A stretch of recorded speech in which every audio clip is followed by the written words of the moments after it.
Hello everyone, welcome back to my channel. This is Nicole with Made from Scrap, and today I wanted to just do a project share with you all on the little mini album. It's a ring binder that I made using Simple Stories Simple Vintage Love Story Collection. That is a long name, but it is sure a fun collection to work with.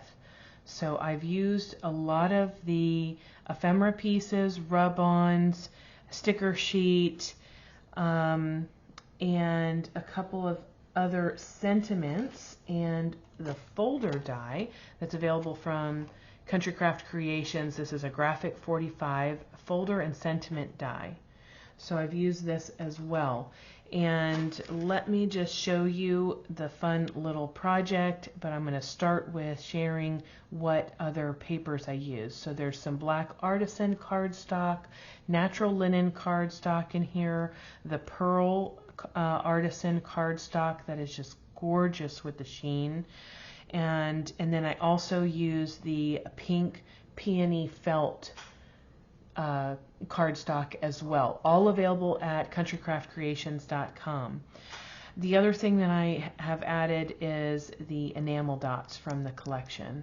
So this little piece here is a paper clay mold that's from my stash, but everything else is available at the shop, countrycraftcreations.com. So I roughed up some of the edges on the papers and the tags, and I just used my little distress tool, but you can use the edge of scissors.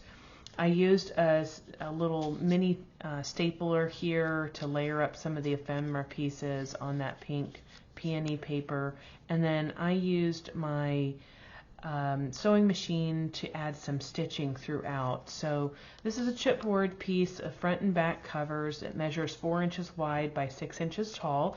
They were just scrap pieces laying around from other albums that I had used.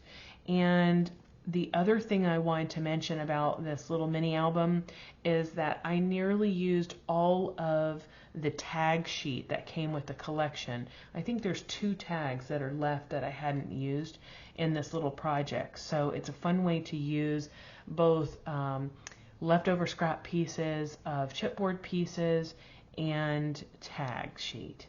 Okay, so let's start here on the back inside front cover. This is one of the tags. I just simply cut down the top of the tag so that I could glue it on 3 sides and make it into a pocket. I've layered it with some of the dies and the sentiments from the sticker sheet, and then here are a couple of the tags from the collection sheet.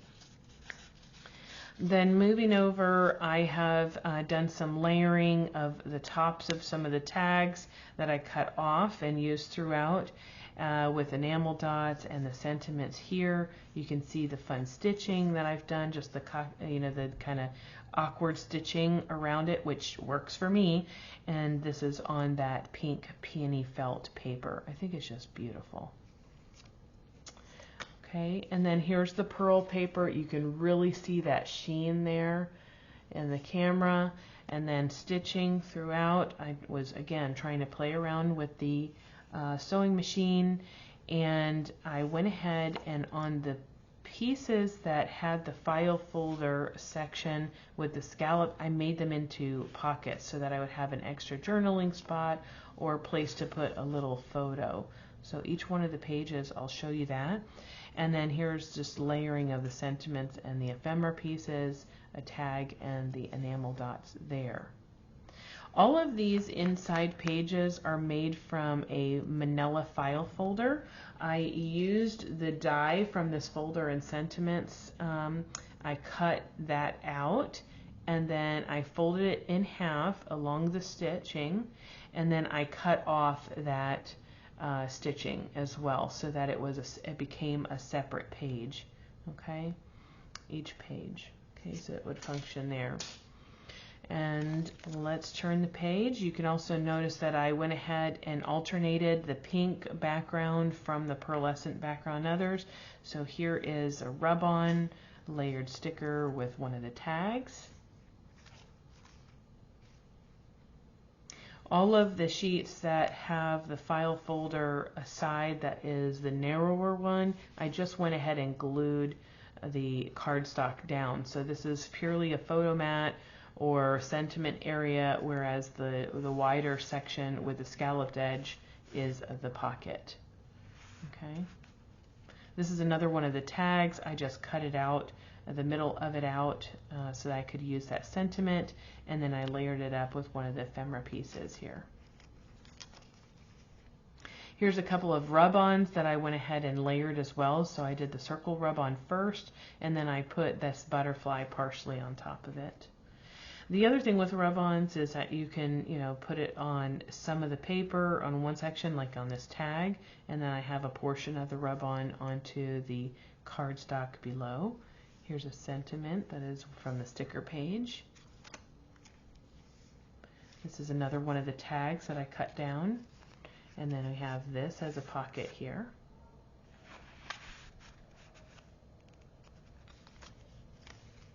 Here's a rub-on. And then a couple of the ephemera pieces here, the hearts that are layered up with the sentiment on top. And then there's another sentiment here from the ephemera pieces of the paper collection. And I just layered this up on a little thin strip of chipboard piece that was left over. And you can see I just roughed up the edges of this tag and folded it over a bit, make it a little bit more interesting. Here's some more layering that I've done with another pull-out. This little fishtail banner here is one of the pieces that was cut off from this tag when I used just the sentiment in the middle of it. So I used that there, layered it up with some more of the ephemera pieces, these hearts. Here's a sticker from the sticker sheet. Here's a rub-on here, and then a couple of enamel dots. So this is a really fun way to use the collection, and I think it's a cute little album. So here's another sticker sentiment, and then a couple of enamel dots on either side. This is one of the ephemera pieces here that I glued down on 3 sides to make it a pocket, and layered a sticker on top, that butterfly, and a couple of enamel pieces there. And this, by the way, is the heart from that sentiment folder and sentiment die. So that's a great collection to be using around Valentine's Day as well. Gives you an excuse with all those hearts. There's a couple more stickers on a couple pieces of the pearlescent paper, and then a couple more of the tags that came in the collection, just tucked right in there. Okay. And the back side of this is just one of the pieces from the collection itself. And I think this turned out so super cute. Let me know in the comments below if you enjoyed this project, and I hope that you make one soon with any of the papers that you have in and around your craft space, or pick up this collection. It's available at countrycraftcreations.com. Until next time, everyone, happy crafting, you all. Bye. Okay, so let's go ahead and get started with the tutorial. So we're going to start with a file folder. This is just a manila file folder here. And what I'm going to do is I'm going to go ahead and fold it in half this way. Just align the edges. This is just to get an understanding of where is that center point at, that general center point, or you can measure, but that's okay. I'm just going to fold it. So I'm going to bring in my cutter here, and I'm going to go ahead and place this in my cutter with the fold right at that cut mark. And I'm going to go ahead and just cut this down in half. Then I'm going to go ahead and where the natural fold was, the way it came, I'm going to go ahead and cut that slightly off, just to cut a sliver off so that I don't have one long piece. I have 2 separate pieces here, and then I'm going to do exactly the same thing for the other half, and that is to just cut off that little folded edge, just like so. Okay, and now I end up with 4 pieces, just like that. Okay, now I'm going to bring in my old school cutter here, and you can see how beat up it is because I use it all the time still. But what I'm going to do is I'm going to put this on my base plate, just like so, on the first cutting mat, and then I'm going to take that file folder die, and I'm going to go ahead and lay that down, and then I'm going to put my second plexi piece on top of that, the plastic piece on top of it, and just quickly run it through my die cutter. Okay, so it usually cuts very well, and I can just pop it right out just like that. Okay, I'm going to do this another 3 times really quick. All right, let's go ahead and set this to the side because I now have 4 of these, and so I'm going to go ahead and just fold those in half along that perforated line. Okay. Aren't these cute little file folders? I think it's so cute. So a little burnish here, and what you can do is either paper them first and then punch your holes, or punch your holes and paper them second and just have a narrower strip of paper. Up to you. Right now, aside from cutting off the edge, which we are going to go ahead and do very quickly, so I'm going to place this folded edge right here in my cutter and just cut off ever so slight of a piece, just so that I have 2 separated pieces, just like that. I'm going to do that with all 4. Little tiny separated piece. Make sure it's in there straight, Nicole. Okay. One more. Just like that. Okay. Now, instead of 4 folders, we have 8 sheets, and you have both sides of each of those sheets, so you actually end up with 16 sheets to put any of your paper collections on. So let's move over to the actual chipboard pieces. The chipboard, like I said, I'm using stuff out of my scrap bin, so that is to go along with these little file folders, which essentially measures to the top of the folder itself, not the scallop piece, 3 5/8 inches by 5.5 inches tall. So as long as I have a chipboard piece that's 5.5 inches, I'm good to go. And I would like to cover everything. It doesn't matter to me that the scallop stick out. So if you have something wider and it matters to you, make sure it's wider. If not, just go ahead and pull a scrap piece out of your bin just like I did, and it'll end up like this, which I am totally fine with because I'm making these kind of like a little scrappy. Okay. So I'm going to set these file folders aside for a minute, and then I'm going to grab my 2 chipboard pieces and my cardstock. So I'm going to be using some of the tape instead of glue for this, just so that it goes a little bit faster. But I have cut down my cardstock so that it is larger on all 4 sides of my chipboard piece. I'm using some scraps out of my scrap bin again, and so I just want to make sure that I have some space on either side, and I'm literally going to eyeball this after I take the backing off. So usually when I'm making a mini album, and I will use a piece of cardstock that is 1 inch larger in every direction than the chipboard piece, but these are little scrappy albums, so I'm not too concerned with that.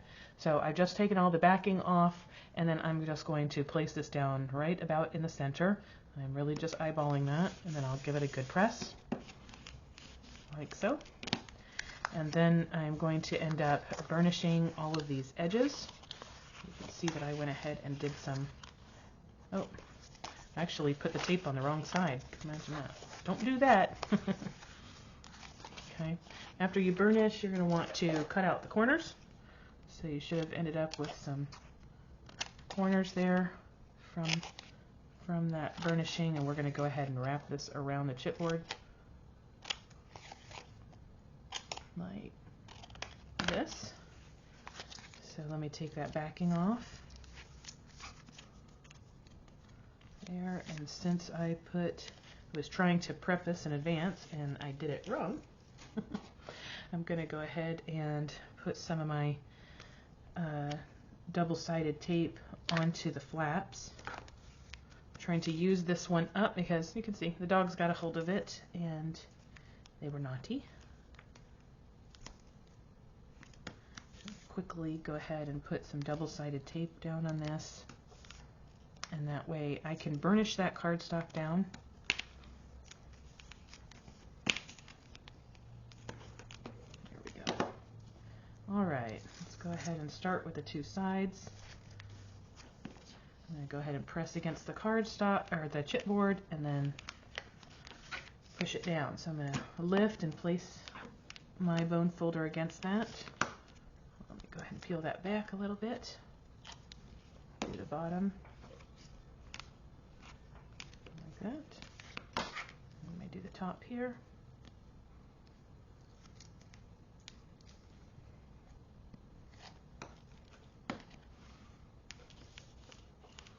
All right, now we've got that chipboard piece that's all covered.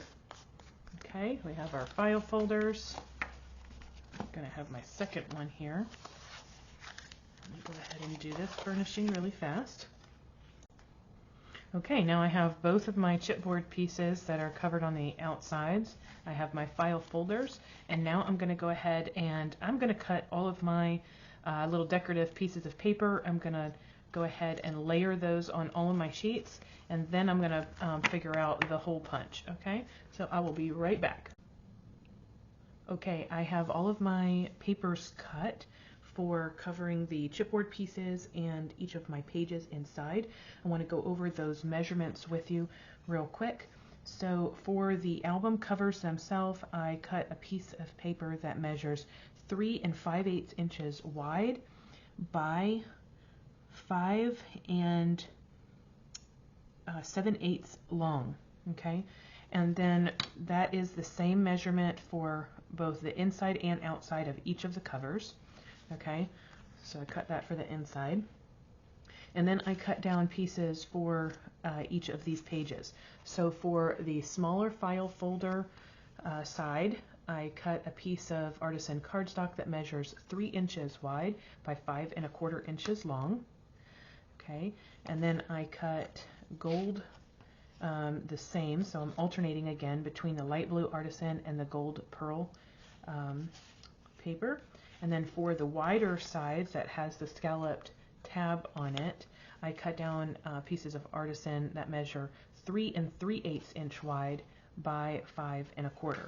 Okay, so I have all of those cut, and let me see, how many did I cut in total? If you want to do them all the same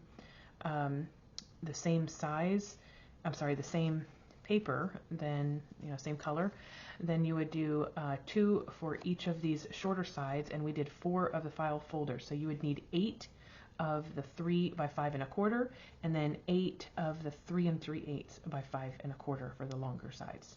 Okay, I'm going to go ahead and do all of my distressing of edges and anything that I want to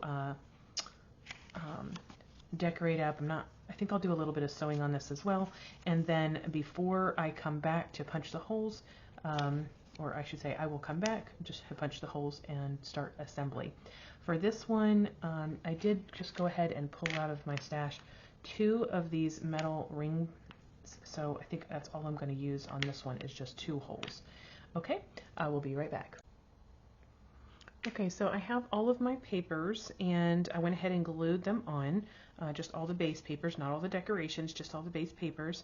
And now what I want to do is to do my holes. So this chipboard piece, again, is 6 inches high. So because I am planning on using just 2 of the ring binders, I'm going to go ahead and measure from the top 1.5 inches down and put a mark, and coming up from the bottom 1.5 inches up and put a mark. And so I want to make sure to put the mark far enough in so that I can put my little punch, and I won't be too far into the page and I won't be too close to the edge. So I'm going to make a mark right at 3/8 of an inch from the edge, and that way I should have enough space with my crocodile to go ahead and make my little hole. So let me go ahead and get all of these little pieces out of my crocodile so I can see where I'm punching. And the other thing is I want to use my larger hole punch. I'm going to go ahead and set my marker on my crocodile at 3/8 of an inch. So that way it's already, the depth is already set for me to use as a guide. And then I'm going to pick up this, lay it in there with using my guide for the chipboard piece to go against, and then line up my mark that I made inside of the circle punch itself. And just like that, I have my first hole punch made. I'm going to use my little pokey tool here to get this paper out. Okay, and then I'm going to move on to the other one, and again I'm going to use my guide on my crocodile for the depth, and then I'm going to just align the marking that I have on my chipboard piece for the hole. So once I have that, then I can go ahead and align my second. I'm going to put these insides over here. I'm going to align my two chipboard pieces right there, and then I'm going to go ahead and use my pencil to make a mark and give myself the location for those next holes, just using my first one as a template. Okay, it makes it go a lot faster than measuring every single time. So same thing, use the guide on my crocodile and go ahead and line up that circle and punch. And then we're going to do this second one right here. Just like that. Okay. Okay, next thing I'm going to do is go ahead and align my first page. So I'm going to use the front of my album here to help me to guide me on where I want my page to be inside of the book. And I'm going to lay down my page on the top of my front cover, so that way I can see where it's going to be at.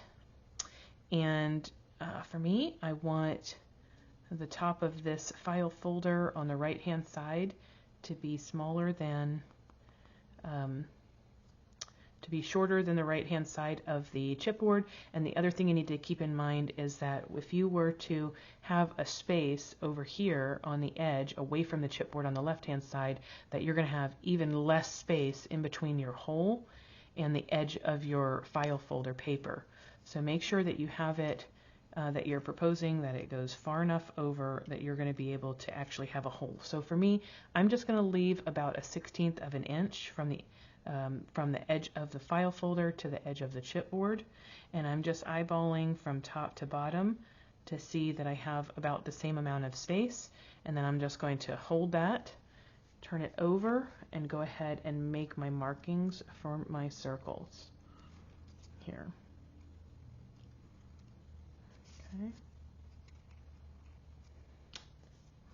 Once I've done that, I can go ahead and take a look, and this is where my holes are going to end up lining up.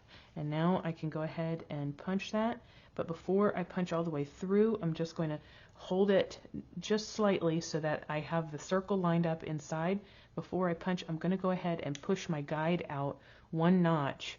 That's that 1/16 of an inch. So now I have it set for each and every punch after that. Okay, so because we're punching through multiple layers of paper, it gets stuck in the hole, but we just use our little pokey tool. And then what we're going to do is for every page after that, we're going to just align the left hand side up, and then we can use either our pencil, make a mark, and that's our pattern. This first page is going to be our pattern each time. Okay.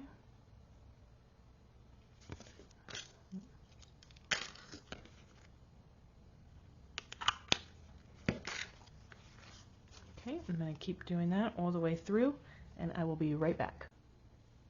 Okay, now that we have all of our holes punched, all we have to do is open up our clasp here and thread our papers through, just like so. Each one of them.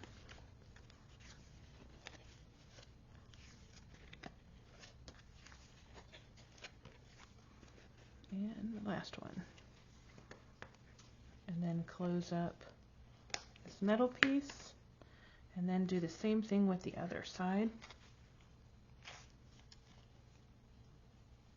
It's a little easier. Just make sure you get each sheet, that one doesn't drop out of the way and you miss it. So just take your time and get all of them. Okay.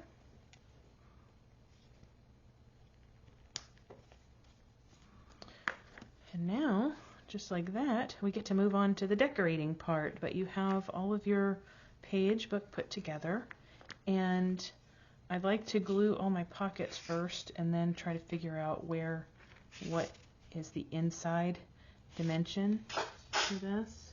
So yep, mine will end up being 4 inches in height, and then I would make mine 3 inches in width for the inserts here. So I will probably make those out of linen, natural linen, and I want to put some backing on this. So that is it for the tutorial. I hope that you have enjoyed this. Started making this one with the Prima paper pad. This is a 6x6. It's a great way to use a 6x6. And this is Lost in Wonderland that I got at Country Craft Creations. So I hope that you've enjoyed this, like I said, and I look forward to seeing you share some of your projects on Scrapbookers of Country Craft Creations. And until next time, everyone, check out the links below for some of the crafting materials there. Happy crafting, you all. Bye.